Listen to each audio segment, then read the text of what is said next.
Hello everyone. Today I would like to read out chapter number 6 titled The Crowd from my manuscript Friends of Both Worlds.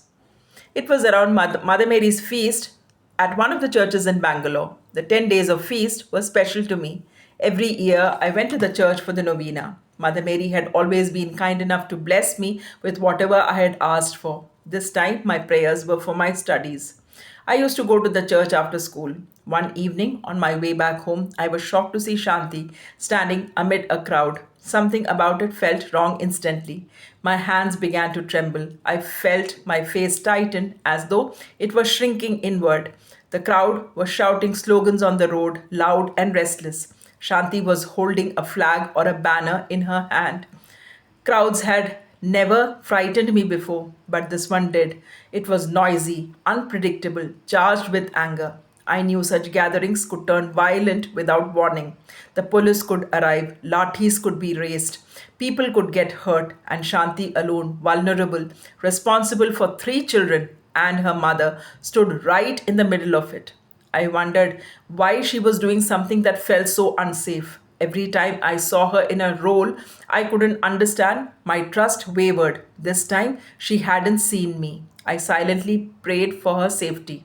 Even after I reached home, the image of Shanti in that crowd refused to leave me. I tried to focus on my assignments and studies, but my thoughts kept drifting back to her face, the slogans, the danger I sensed. My father returned home after work and, as usual, checked on my progress.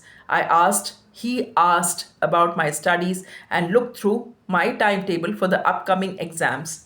I wasn't sure whether I should tell my parents about Shanti. I chose not to. She considered me her friend, her confidant, and I didn't want to betray that trust. The next day, we met at the bus stop as usual. I didn't ask her anything, and she didn't mention the previous evening. That silence taught me something important. She wasn't someone who sought sympathy. She was a bold mother, full of self esteem, willing to go to any extent to protect and provide for her daughters. My heart ached for her, but I smiled, mirroring her strength, trying to borrow some of it for myself. I didn't know what life had in store for me. I knew only this: I couldn't change her circumstances. I could only be her well wisher, her silent listener. Her struggles were many, and she was carrying them alone. That day, we shared an auto. It was her younger daughter's birthday the following Sunday. Shanti invited me to her home for the celebration and shared her address with me. I decided I wanted to be part of that small family moment. At school, I resolved to tell my parents about Shanti and asked my mother to drop me at her house. It wasn't far away from where I lived.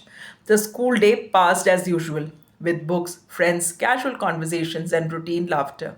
When I returned home, I told my mother about the birthday invitation.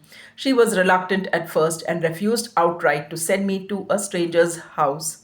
After much persuasion, she agreed on one condition: my father would drop me and I would stay no longer than an hour. I agreed immediately, relieved and grateful. The next day, Shanti and I boarded the familiar bus number 141.